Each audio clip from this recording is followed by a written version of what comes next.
Guys, welcome to my channel. Today we will discuss about chemistry chapter named solution of class 12th. So इसके introduction के बारे में बात करते हैं। इसके इंट्रोडक्शन की फर्स्ट लाइन में कहा है कि जो भी प्योर सब्सटेंसेस होते हैं वो रेयरली फाउंड होते हैं। मतलब नेचर में जितने प्योर सब्सटेंसेस बहुत ही कम होते हैं, बहुत कम। That means most of the substances mixtures होते हैं, यानी कि मोस्ट ऑफ द सब्सटेंसेस जो हमारे आसपास है, जो हम यूज़ करते हैं, वो सारे एक या एक से ज़्यादा चीज़ों से मिलकर बने होते हैं। वो बिल्कुल भी प्योर नहीं होते हैं। फॉर एग्ज़ाम्पल एक ब्रास के बारे में बताया है जो कि कॉपर और टिन के मेटल को मिक्स करने से बनता है। जर्मन सिल्वर की बात करिए जो कॉपर, जिंक एंड निकल को मिक्स करने से बनता है। ब्रॉन्ज़ की बात करें जो कॉपर एंड टिन के मिक्स करने से बनता है। Next, so these questions can be asked in the objectives format. Next, 1 ppm का मतलब होता है 1 parts per million। मतलब जब 1 parts per million के अंदर फ्लोराइड आयंस होते हैं, फ्लोराइड के जो आयंस होते हैं जब वाटर के अंदर प्रेजेंट होते हैं तो वो हमारे टीथ के लिए बहुत अच्छे होते हैं। मतलब जब वाटर के अंदर फ्लोराइड आयंस प्रेजेंट है और उसकी क्वांटिटी 1 parts per million है, ठीक है, तो वो हमारे टीथ के लिए बहुत ही अच्छे हैं, गुड है, हमारे टीथ को डिके होने से बचाएंगे। बट जब इसकी क्वांटिटी 1 parts per million से 1.5 मतलब थोड़ी सी ज़्यादा बढ़ गई तो वो हमारे टीथ को मोल्टेड कर देंगे, यानी कि टीथ जो है वो येलो होने लगेंगे, ठीक है, दांतों के पीलेपन के लिए वो रिस्पॉन्सिबल होंगे। अब ppm क्या है ये तो हम आगे इस चैप्टर में पढ़ेंगे इसे, so I am not discussing it in detail. Next, high concentration of fluorides. अब और ज़्यादा अगर फ्लोराइड का कंसनट्रेशन बहुत ज़्यादा हो गया तो वो पॉइजनस भी हो सकता है। वी ऑल नो कि सोडियम फ्लोराइड नाम का एक सब्सटेंस जो है वो रेड पॉइजन के फॉर्म में यूज़ होता है। तो यहाँ तक अभी तक हमने ये ही देखा कि किस तरीके से मिक्सचर हमारे आसपास होता है। मतलब अगर हम एक सॉइल की भी बात करें, मिट्टी की भी बात करें, तो वो भी प्योर नहीं है, उसके अंदर बहुत सारे मिनरल्स प्रेजेंट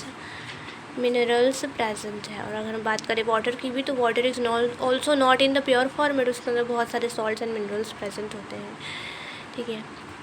अब आईवी जो इंजेक्शंस होते हैं, IV injections that is intravenous injection, जो कि नसों में दिए जाते हैं, वीनस के अंदर जो इंजेक्शंस दिए जाते हैं, दैट इज़ जो बॉटल्स चढ़ाई जाती है हम उसको बोल सकते हैं। तो वो भी इंजेक्शंस का जो भी उसके अंदर कंटेंट होता है, जो भी सोल्यूशन होता है, वो सोल्यूशन भी एकदम उसे प्योर फॉर्मेट में नहीं दे सकते, तो वो हमारी बॉडी में प्रॉब्लम क्रिएट करेंगे, है ना, और हमारी बॉडी को बहुत ज़्यादा प्रॉब्लम होने लग जाएगी। तो उन सब्सटेंसेस को या उन जो सॉल्ट्स होते हैं उनको वाटर के अंदर डिज़ोल्व किया जाता है, वाटर की पर्टिकुलर क्वांटिटी के अंदर डिज़ोल्व किया जाता है, ताकि उन सॉल्ट्स का जो concentration that is the amount, मतलब उस सॉल्ट का जो अमाउंट है वाटर के अंदर ऐसा मिक्स हो जाए कि हमारी बॉडी के कंसंट्रेशन से मैच करे। मतलब उस सॉल्ट का वाटर के अंदर कंसंट्रेशन हमारी बॉडी के प्लाज्मा ब्लड कंसंट्रेशन के इक्वल आना चाहिए, तभी हमारी बॉडी के लिए वो एक्सेप्टेबल होगा, अदरवाइज़ हमारी बॉडी में प्रॉब्लम्स क्रिएट होने लगेंगी। Next, almost all processes in our body occur in liquid solutions. और ये भी बताया कि हमारी बॉडी में most of the reaction liquid solutions में ही होती है, ठीक है। अभी जो आईवी वाली बात क्यों कही गई है, ये भी इसलिए कही है कि कंसंट्रेशन मैटर कितना करता है। कंसंट्रेशन भाई कि किसी भी चीज़ के अंदर किसी दूसरी चीज़ को कितनी मात्रा में मिलाया गया। कंसंट्रेशन को समझने के लिए आप समझ सकते हो कि अगर एक बीकर के अंदर पूरा फुल ऑफ द वाटर है और अगर उसके अंदर आपने 1 स्पून मतलब 1 ही चम्मच अगर आपने शुगर मिलाई है, ठीक है, तो उसके अंदर कंसंट्रेशन कम होगा। और अगर वैसे ही आपने दूसरा बीकर लिया है और उसके अंदर आपने शुगर मिलाई है सिर्फ 5 स्पून, 5 चम्मच आपने शुगर मिलाई है, तो उसके अंदर कंसंट्रेशन ज़्यादा होगा। कंसंट्रेशन भाई किसी चीज़ के अंदर कितना ज़्यादा कंसंट्रेशन है, तो यहाँ पर कंसंट्रेशन के इम्पोर्टेंस को एक्सप्लेन किया गया है। नेक्स्ट, अब सॉल्यूशंस की बात करिए, मतलब हमारे चैप्टर का जो नेम ही है सॉल्यूशन है, जिसको हिंदी में विलयन कहते हैं। तो सॉल्यूशन क्या है, अब उसकी डेफिनेशन, सॉल्यूशन होमोजीनियस मिक्सचर होता है।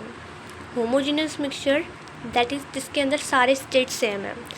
स्टेट सेम यानी कि अगर आप सॉल्यूशन ले रहे हो और उस सॉल्यूशन के अंदर जितनी भी चीज़ें मिक्स हैं वो वाटर फॉर्मेट में पूरे तरीके से मिक्स है, मतलब आपको अलग से नहीं दिख रही हैं। फॉर एग्जांपल होमोजेनियस का मतलब आप इससे भी समझ सकते हो कि वाटर के अंदर अगर आपने सॉल्ट को मिक्स करा तो वाटर तो लिक्विड फॉर्मेट में था, सॉल्ट सॉलिड फॉर्मेट में था, पर दोनों के मिक्स होने के बाद दोनों का मीडियम सेम था, कि सॉल्ट पूरे तरीके से वाटर में मिक्स हो गया और उसका पूरा मीडियम सेम रहा, तो वो होमोजीनियस होगा।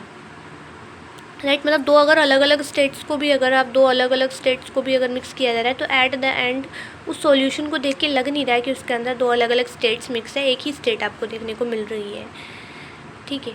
तो वो होमोजेनियस मिक्सचर होता है। जैसे कि मैंने सॉल्ट और वाटर का बताया, सॉल्ट और वाटर को मिक्स करने के बाद एक ही आपको मीडियम दिखेगा, है ना, ऐसा दूर से नहीं दिखेगा कि उसके अंदर दो चीज़ें अलग से मिक्स है, पूरा एक ही उसका फॉर्मेट दिखेगा। और हर जगह जो अमाउंट रहेगा या हर जगह जो सॉल्यूशन की प्रॉपर्टी रहेगी वो बिल्कुल सेम रहेगी। मतलब अगर आप उस सॉल्ट सॉल्यूशन को अगर आप ऊपर से कहीं से ले रहे हो तो उसकी प्रॉपर्टी सेम रहेगी, और उस सॉल्ट सॉल्यूशन को नीचे से कहीं से ले रहे हो तो उसकी प्रॉपर्टी बिल्कुल सेम निकलेगी। तो इसलिए हर सॉल्यूशन होमोजेनियस मिक्सचर होता है, यानी कि पूरे तरीके से मिक्सड होता है। 2 और मोर देन 2 कंपोनेंट्स, मतलब एक सोल्यूशन के अंदर 2 या 2 से ज़्यादा कंपोनेंट्स हो सकते हैं। जैसे मैंने सॉल्ट और वाटर का बताया तो उसमें सिर्फ 2 कंपोनेंट्स थे। अगर इसमें 2-4 चीज़ें और मिक्स होती तो उसमें कंपोनेंट्स ज़्यादा होते। होमोजीनियस मिक्सचर यूनिफॉर्म कंपोजिशन होता है, मतलब हर जगह सेम कंपोजिशन होता है। यूनिफॉर्म मतलब समान, हर जगह सेम कंपोजिशन होता है और हर जगह सेम प्रॉपर्टीज़ होती है, जो मैंने बताया ही सही है ना। तो इसमें हर जगह सेम कंपोनेंट और प्रॉपर्टीज़ होती है। एक सॉल्यूशन 2 चीज़ों से मिलकर बना होता है, solvent and solute. Solvent solution के अंदर हमेशा ज़्यादा अमाउंट में प्रेजेंट होता है, सॉल्यूट सॉल्यूशन में हमेशा कम अमाउंट में प्रेजेंट होता है। जैसे कि मैंने एक बीकर में वाटर एंड सॉल्ट का बताया था कि वाटर तो ज़्यादा था, दैट इज़ वाटर यहाँ पर क्या था, अगर वाटर यहाँ पर ज़्यादा अमाउंट में था मतलब वाटर क्या था, सॉल्वेंट था, क्योंकि सॉल्वेंट हमेशा हाई अमाउंट में होता है। और जब मैंने उसके अंदर 1 स्पून सॉल्ट को ऐड किया तो वो सॉल्ट क्या हुआ, वो सॉल्ट कम अमाउंट में है ना, तो वो सॉल्ट तो सॉल्यूट हो गया।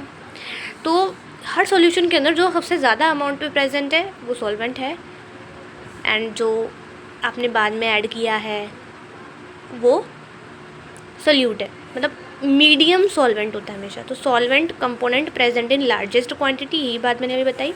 सॉल्वेंट फिजिकल स्टेट को बताता है, मतलब सॉल्वेंट एक स्टेट डिसाइड करता है कि 2 या 2 से ज़्यादा चीज़ें मिक्स होने पर उसकी स्टेट क्या रहेगी। जैसे कि हमने सॉल्ट को मिक्स किया था, सॉल्ट था सॉलिड एंड वाटर था लिक्विड। तो स्टेट इन दोनों के मिक्स होने के बाद स्टेट क्या थी, इन दोनों के मिक्स होने के बाद स्टेट थी लिक्विड स्टेट थी। मतलब अगर हमने सॉलिड स्टेट में सॉल्ट को लिया है और लिक्विड स्टेट में वाटर को लिया है तो दोनों के मिक्स होने के बाद जो बना वो तो लिक्विड स्टेट में था ना, मतलब जिसने उसकी प्रॉपर्टी को डिसाइड किया वो तो हमेशा क्या होता है, सॉल्वेंट होता है। तो सॉल्वेंट हमेशा फिजिकल स्टेट को डिसाइड करता है कि चीज़ें मिक्स होने के बाद कौन सी स्टेट रहेगी। स्टेट का मतलब क्या होता है, स्टेट वर्ड भी मैंने अभी बहुत बार यूज़ किया। स्टेट मतलब या तो वो चीज़ सॉलिड लिक्विड या gas, that means state. Solute 1 और मोर कंपोनेंट्स, सॉल्यूट एक या एक से ज़्यादा भी हो सकते हैं और ये हमेशा कम अमाउंट में प्रेजेंट हो सकते हैं। जैसे कि मैंने यहाँ पर सोल्यूशन के अंदर वाटर एंड सॉल्ट लिया था तो सॉल्यूट और ज़्यादा भी हो सकते हैं। सॉल्यूट में शुगर भी ले सकती हूँ, वो भी अच्छे से डिज़ोल्व हो जाएगा, या कोई अदर चीज़ भी ले सकते हैं। तो सॉल्यूट एक या एक से ज़्यादा भी हो सकते हैं। So this was the basic introduction of this chapter. Thank you so much for watching my video, and for part 2 you can watch another video. See you again.